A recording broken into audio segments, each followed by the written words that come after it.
Welcome to Ticker Talk. I'm Ted Ohashi.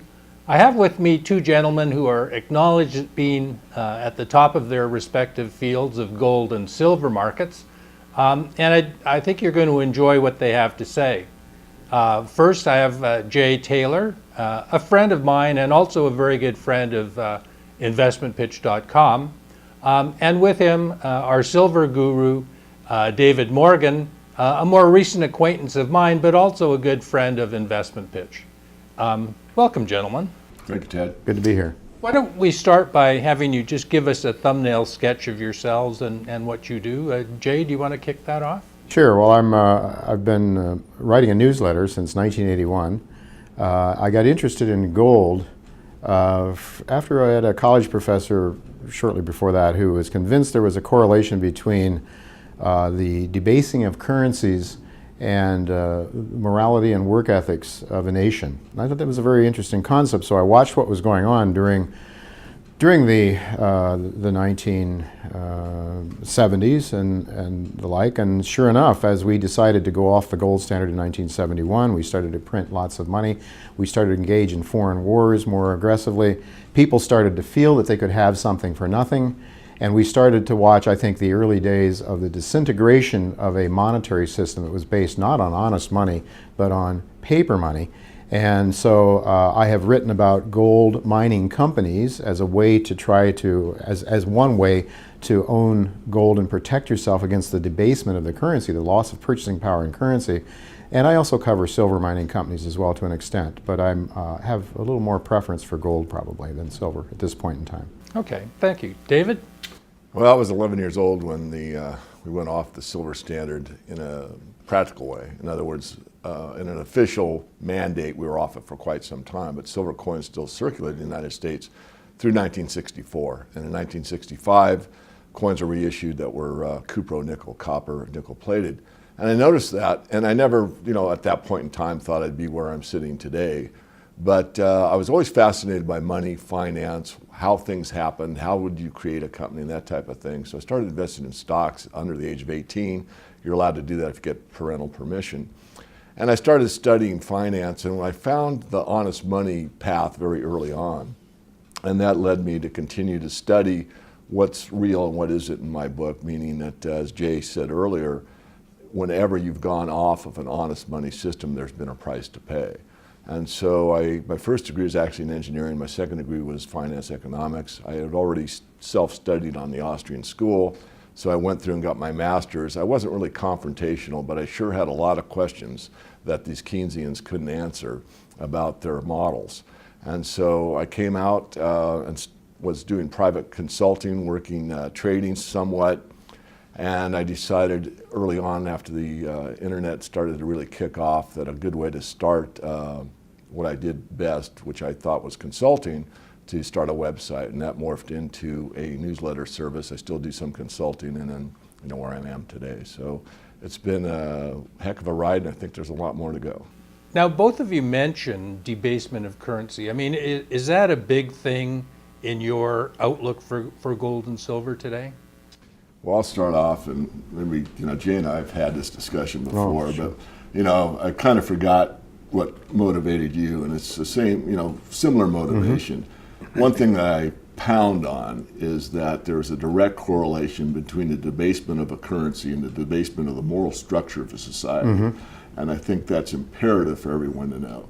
And this idea that financial markets can control things is beyond belief, because history's taught us again and again and again it does not work. Yeah. Yet that's exactly where we are right now. And later we'll probably talk about the inflation-deflation debate, but to touch on it right now, I've been a huge advocate, and I've summed it up with the currency crisis. Mm-hmm. Whether the currency crisis becomes a hyperinflation, I really doubt it, and I can argue why I don't believe it will be a hyperinflation. But we're in a currency destruction right now, mm-hmm. and anyone that doesn't believe that only needs to go to the current god, the US dollar, look at the Federal Reserve Board's own data, mm-hmm. and look at a $1913 value relative from the start of 1913 till today. That's correct. We've lost about 97% of the purchasing power since 1913.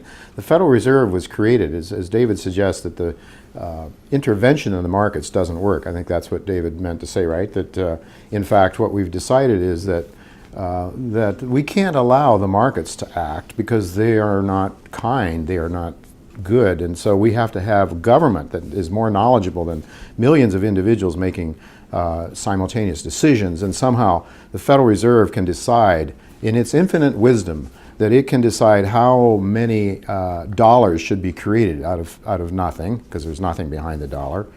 And it does not work, as we've seen. But getting to your issue of morality, David, the connection I see is that our politicians, Keynesian economics you mentioned, and that's really the conventional wisdom, the religion of today's policymakers is Keynesian economics. The Keynesian idea is that you don't ever have to have major declines in the economy if you just pump money and deficit spend. Pump money into the system, deficit spend.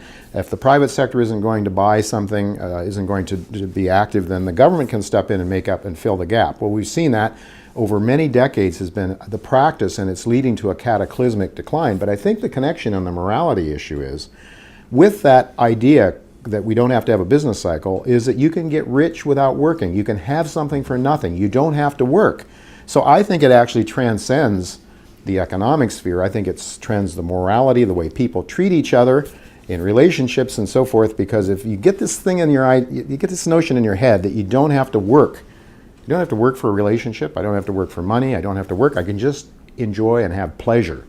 And that, I think, is the Western world's decline. And the signals that are sent through this system, this Federal Reserve system, actually rewards the people that steal. I mean, let's face it, we have a Federal Reserve, we have a monetary system that the banking system can create it out of nothing. Then they control the flow of that money. And they take a disproportionate amount of it for themselves, and they share it with government, so the government will pass laws so the government can keep grabbing a bigger part of GDP. And it's all about the people that are not rewarded. I like to say the people that are wealth creators, the miners, the manufacturers, the inventors, the farmers, doctors, dentists, people too that do things that are good for us, help us create wealth, but they aren't getting their proportionate share. Who's really doing well is what the Occupy Wall Street people complain about, that top 1%. And the reason they're doing well is because this whole scheme is a legalized theft scheme that allows the people that the banking system, the Federal Reserve System, and the banks that are involved in that, and there are about 7 banks that own 2/3 of the Federal Reserve. And those institutions then and government are discouraging hard work, and they're rewarding people who use their brains to pick other people's pockets. And I have examples of that I can talk about. My good friend and partner Chen Lin, who was accepted into a doctoral program in aeronautical engineering at Princeton. When Chen started making so much money investing, he said, I don't need to do this. I mean, this is where I can really make a heck of a lot more money for me and my family than slugging it out and building a better airplane. So this Okay, but with David and I, you're preaching to the converted. So the long-term devaluation of paper currency is well established. It doesn't look like that trend is going to change anytime soon. And yet, within that long-term trend, we still do have these fluctuations. So for the past 3 or 4 months, both gold and silver have dropped in value quite substantially. What do you attribute that to? I look at it as the volatility, and the volatility is an indicator of how much fear is in the market. People don't know what to trust. We know from history, but most people don't have a clue. I would say there's probably 1% of the population at maximum that have actually taken the action required to protect themselves with gold and silver. The other 99% are unsure or don't have a clue. And it's because of the fact that they are scared that they move from the stock market to a currency to some type of asset class again and again and again. So clearly the volatility is a reflection upon undecisiveness. People don't know what to do. I mean, if you look back on what the currency markets did, say in the 80s, for example, you might see what the yen did over a year's time. You can see that in a week now. So that's a good example of how volatile these markets have become. It's indecision. Those are indecision patterns. The long-term trend, though, is what you have to bear in mind. The long-term trend for gold and silver is up. Clearly, it's been that way for over a decade. The long-term trend for the stock market is sideways if you look at their numbers, but if you adjust it for inflation, it's clearly down. And if you adjust it versus gold or versus silver, it's clearly down and down hard. So these are kind of the facts that most people don't really look at or understand, because it requires thinking, it requires reading, and it requires some contemplation. And in today's get all I can for free society, it's unlikely that most people are going to actually take the time and the thought required. And yet, as things unwind further, you're going to hear the mantra again and again and again. Why didn't somebody say something? Yeah, but we have been, haven't we, Dave? We have been saying Yeah. So Jay, do you want to add something to what David just said? Well, yeah, David just mentioned that gold and silver have gone up in value, and they'll continue to go up in value. I agree with that. However, I think it's very important that we think about what we measure those metals in. If we're going to measure them in dollars, well, the dollar is losing value. So you're measuring it in a unit of measure that doesn't make a lot of sense, because Bernanke just sent $2 trillion to Europe to help bail them out. And so he can do that tomorrow or the next day. So, you know, it's like if you had a yardstick and you took an inch off every year and still call it a yardstick, and you measure the distance of something. It doesn't make any sense. So what I like to do is measure gold and silver relative to the Rogers Raw Materials Fund, which is a basket of commodities of energy, base metals, food items, clothing items. Jimmy Rogers constructed it as a measure of the cost of staying alive. And so gold has done extremely well, and so has silver since Lehman Brothers. I know the gold numbers, before Lehman Brothers, an ounce of gold would have purchased only 17% of that basket of commodities in July of 2008. By March of 2009, it would have purchased 42%. It came back to 30%, then with the most recent European crisis, rose up to 47.5%. With that has come an enormous growth in profitability of the major gold mining companies. And that's because the cost of getting it out of the ground, the profit margins are rising because the cost of materials and energy and so forth haven't kept up with gold. Same thing is true with silver. Silver has also performed extremely well. Its real purchasing power, its real wealth against a basket of other commodities has risen very dramatically.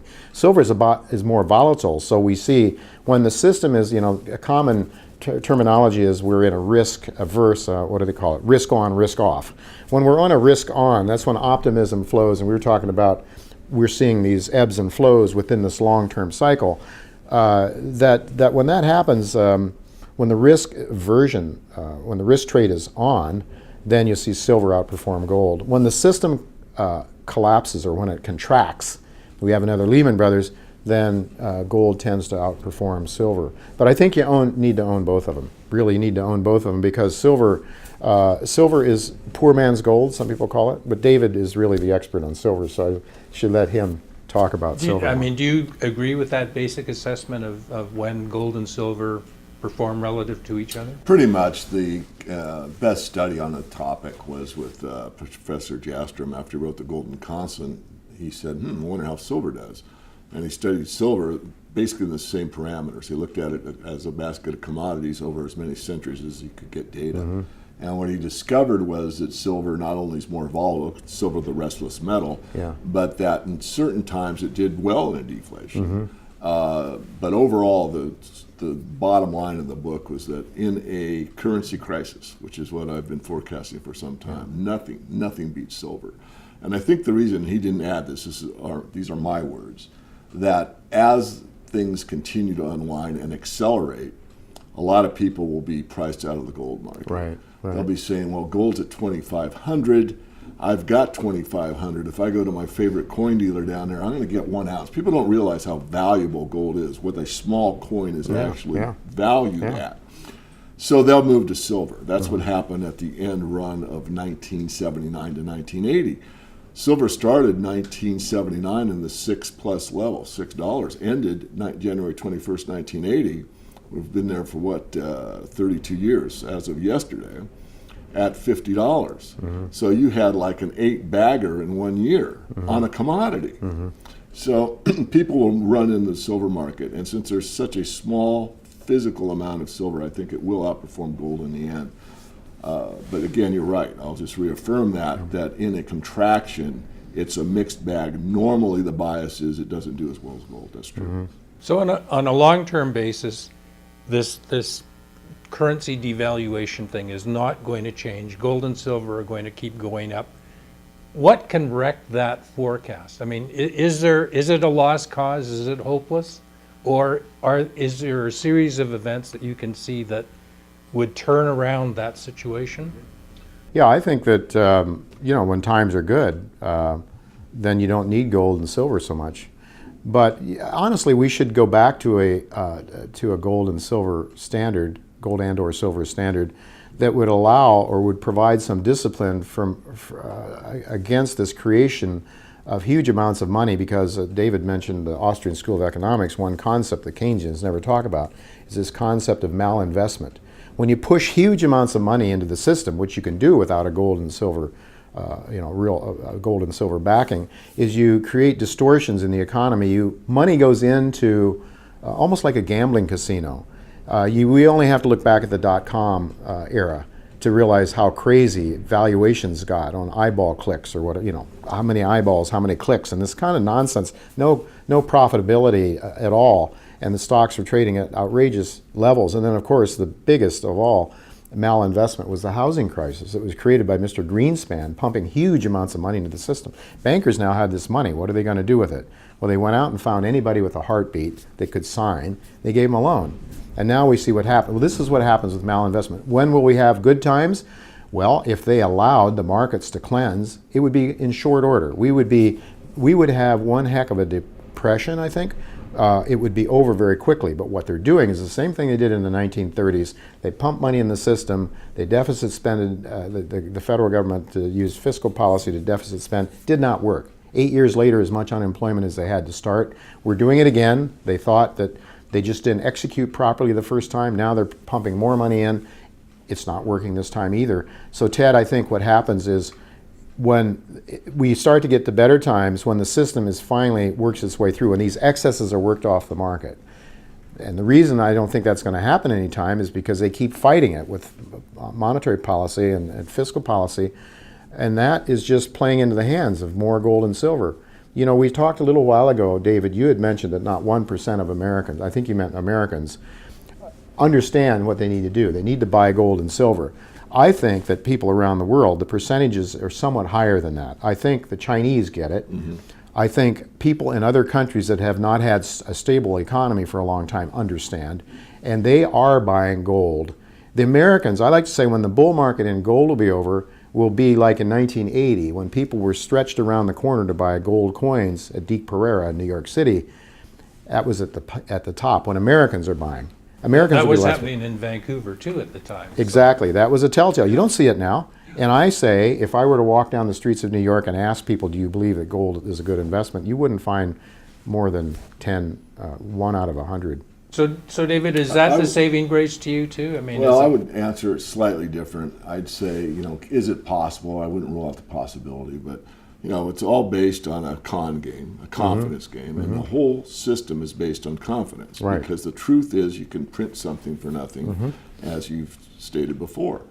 So, if there was the ability for a leader, the federal government, the financial system as a whole, to restore confidence in the system, then certainly it's a possibility that things would go on merrily down the road. I doubt that at this point is possible. I wrote an article called dollar.com some time ago, and it was about dollar.con, the con job that's really going on, and it's a confidence game. And therefore, I don't see it. Now, the only way to regain that, in my view, is similar to you, and that is that you have to restore probably a precious metals backing or maybe a commodity backing or something like that that will restore confidence in the system.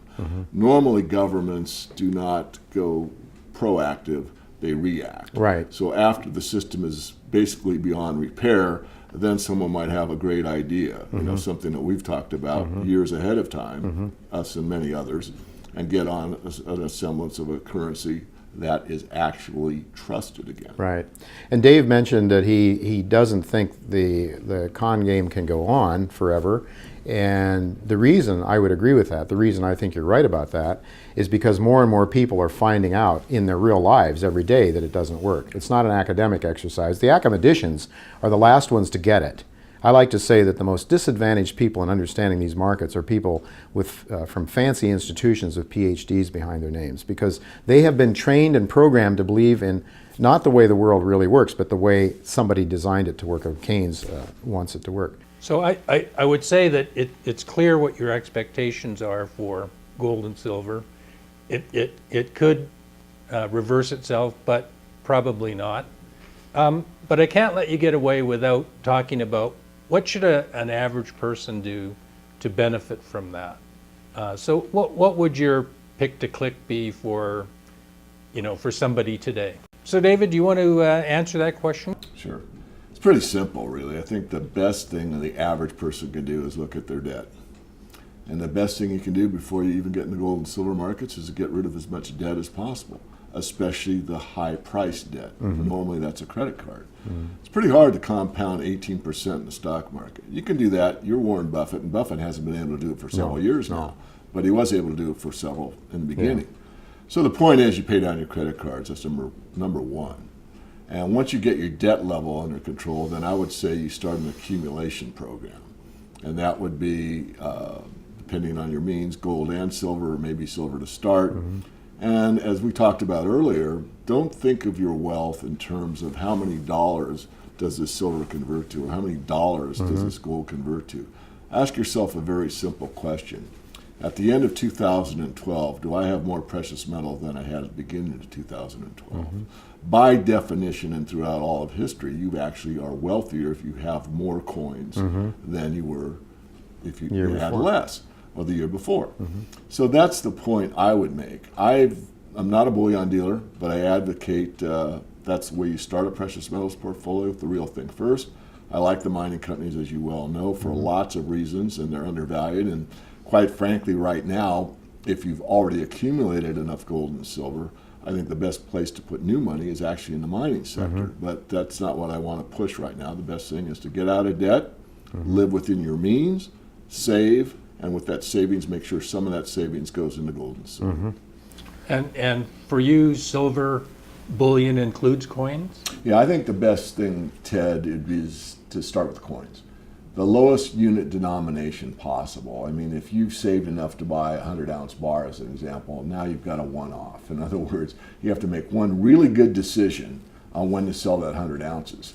Whereas if you bought 100 coins, that's the equivalent to that, you can sell 1 coin, 10 coins, 5 coins, whatever. So that's what I like people to start with. Okay.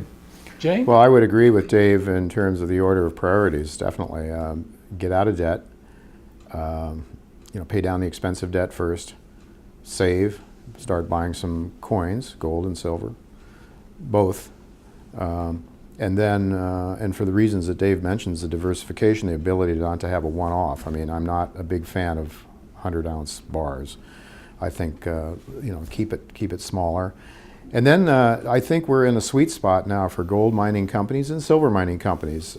This whole idea of the real price of gold rising dramatically and the real price of silver rising dramatically has had an impact on the profits of the senior mining companies that I watch, the Newmonts, the Goldcorps, the Agnico Eagles, those kind of guys. There's 7 companies that I tracked before Lehman Brothers, and I'm tracking them now, and the earnings, the aggregate earnings of those, per share earnings, was something like $5 in 2007, and now it's knocking on the door of $30 in 2012, the consensus analysts that track those companies. So we're seeing cash flow into these big mining companies, very dramatic cash flow into the producers, and then some of those that are starting to produce. I think that's where I'm suggesting that people put most of their money now, because I think we're at that sweet spot. There's a company, Sandstorm. I like Sandstorm Gold, which is a company that it's a royalty company. I think royalty companies are a good place for people to put their money because their diversity, and also they don't have the risks and the costs, the sustaining capital costs that other mining companies have. So I'm partial to the project generator companies and the royalty companies as well. But then there are some very exciting companies. I mean, it becomes a high risk, high return game in the exploration space. It's people should really understand, and they should put the last money they have available to invest a little bit of it into those kind of stocks, I think. And, you know, buy a newsletter like mine or Dave's, people that really follow this market and have some knowledge about where the probabilities are better. You know, which of these, because there's thousands of these companies, hundreds at least, junior mining companies out there. Where should you put your high risk, your speculative money into? So, but I believe that we're in a bull market of a lifetime. Bob Hoy's work that shows that this is not a fluke, that the real price of gold rises dramatically when you have these major credit contractions. He says this is the sixth credit contraction in the last 300 years, a sixth major credit contraction. Each of those times we've had the real price of gold rise and stay high between 15 and 20 years.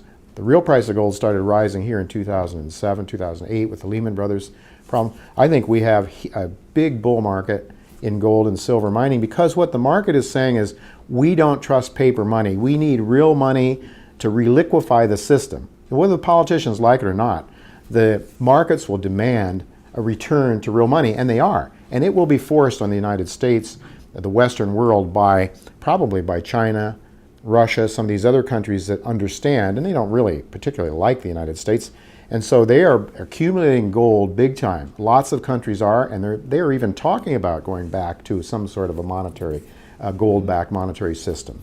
So it's going to happen, and if people that have gold and silver out of debt have some shares that are, that are well positioned, they'll really do very, very well.